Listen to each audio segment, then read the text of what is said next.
ঠাকুর, মা, স্বামীজির শ্রীচরণে ভক্তিপূর্ণ প্রণাম জানিয়ে আজকের নিবেদন ঠাকুরের নরেন ও নরেনের ঠাকুর স্বামী বুধানন্দ।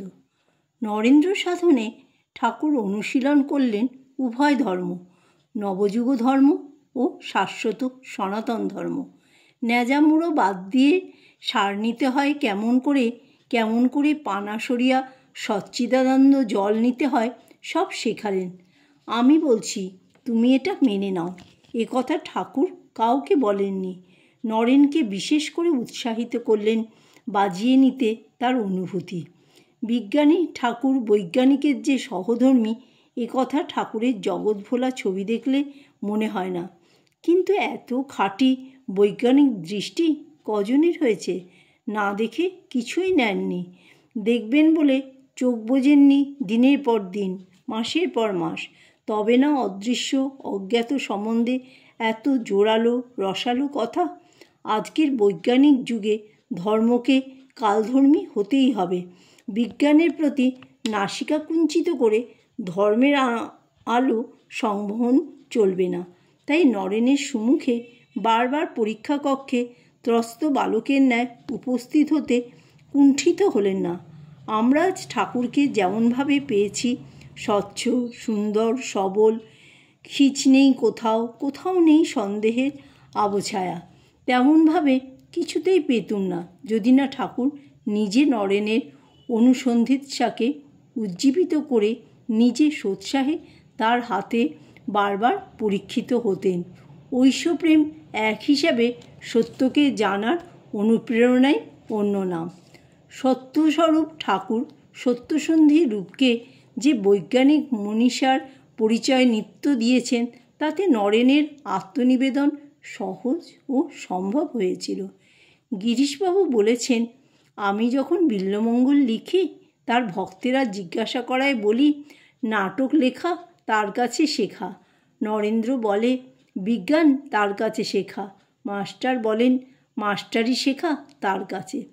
সত্য ধর্ম বৈপ্লবিক, কারণ মোহের আবরণ, জড়তার আচ্ছাদন, কুসংস্কারে কুজ্ঝটিকা নির্মমভাবে দীর্ণ করে দেয়।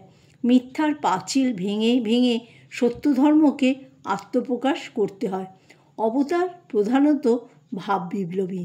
ধনী কামারিনীর ভিক্ষাগ্রহণ, চালকলা বাঁধা বিদ্যা অস্বীকার, ইসলাম সাধন, সহধর্মিণীতে ঈশ্বরী পূজা, জীবশিব মন্ত্রদান, সহজ সরল ঠাকুরের জীবনে সনাতন শাশ্বত ভাবধারার সঙ্গে এরূপ যুগধর্মী বৈপ্লবিক ভাবধারার আশ্চর্য সমন্বয় হয়েছে। আধুনিক ভারতে ধর্মের নূতন জোরালো জাগরণ অনেকাংশে এই বৈপ্লবিক মনীষারই অবদান। নরেনের মাঝে ঠাকুর স্বকীয় বৈপ্লবিক মনীষার অগ্নিশিখাটুকু ধরিয়ে দিয়ে গেলেন। বিবেকানন্দের ধর্মব্যাখ্যায় প্রচারে যে অগ্নিবিন্যাস, প্রাণ প্রাচুর্য ও উজ্জীবনী শক্তি নিহিত, তার উৎস এই বৈপ্লবিক মনীষা। ধর্ম বৈপ্লবিক না হলে ঈশ্বরপ্রেম সংবহনের যন্ত্র হতে পারে না। মিথ্যার সঙ্গে বোঝাপড়া করে নিয়ে ধর্ম যখন অবৈপ্লবিক ভালো থাকা খাওয়ার বাধাগতে এসে দাঁড়ায়, সেটিই হচ্ছে ধর্মগ্লানি। ধর্ম যখন গ্লানিহীন হয়, তার স্বচ্ছ সবল মুক্তধারা সমাজে আনে সর্বোদয়, তখন তিনি অন্নপূর্ণা। সবার অন্ন জুটিয়ে দেন তিনি, চতুর্বর্গ দাত্রী। এই ধর্মই হলো ঈশ্বরপ্রেম। নরেনের বৈপ্লবিক চেতনাকে তাই বিশেষ করে উদ্বুদ্ধ করলেন ঠাকুর। আরেকটি শিক্ষা ঠাকুর বিশেষ করে দিলেন নরেনকে, ভগবানকে নানাভাবে ভালোবাসতে হয়। শুধু একটিবার দেখা নয়, ঘরে এনে নানাভাবে ভালোবাসতে হয়। কারণ তিনি এক হয়েও বহুরূপে সাধ্য ও প্রাপ্য। বিরাটকে ক্ষুদ্রভাবে দেখতে নেই, সমুদ্রকে ঘটের আধেয় মনে করা ভুল। চাই অনুভূতির গাম্ভীর্য, বৈচিত্র্য ও স্বাচ্ছন্দ্য। ঠাকুর নিজে যে অনন্ত ভাবময়, তার রহস্যটি আর কিছু নয়, শুধু প্রেম। প্রেম না হলে পূর্ণ হওয়া যায় না। পূর্ণ না হলে পূর্ণকে কি করে পাওয়া যাবে? পূর্ণকে না পেলে অপূর্ণের দানে কোনো সেবা চলে না, শুধু আত্মসেবা চলে। নরেনের মাঝে যা ছিল, ঠাকুর নরেন্দ্র সাধনে তারই করলেন অনুশীলন। কোনো ভাব আরোপ করেননি বাইরে থেকে। আশৈশব নরেন্দ্র ভাববৈচিত্র্যের আধার ছিলেন। এমনিতে ছিলেন খোশ মেজাজি, দিলদরিয়া, আলাপচারী, অথচ সত্যসন্ধী, জিজ্ঞাসু, পবিত্র হৃদয়। দেখতে ছিলেন বেপরোয়া, অন্যদিকে ধ্যাননিষ্ঠ ব্রহ্মচারী। ভয় ছিল না কিছুর, একান্ত সাহসী, কিন্তু কোমল হৃদয়, পরম দয়াল।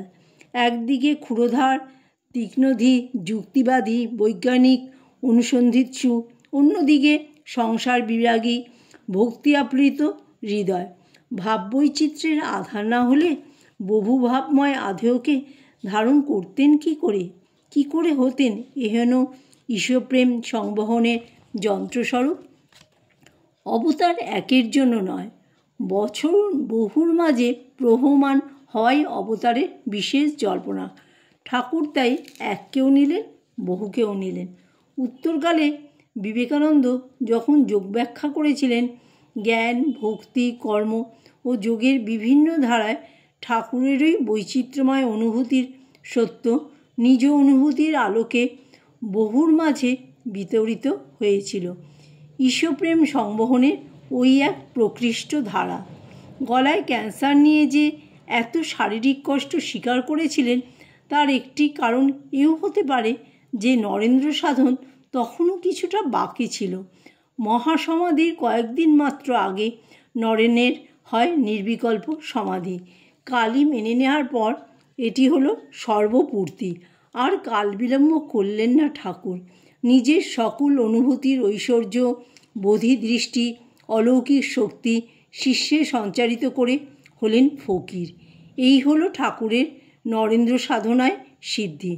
তারপর 3-4 দিনের বেশি দেহ রাখলেন না, আর প্রয়োজনও ছিল না। জয় ঠাকুর, জয় মা, জয় স্বামীজি।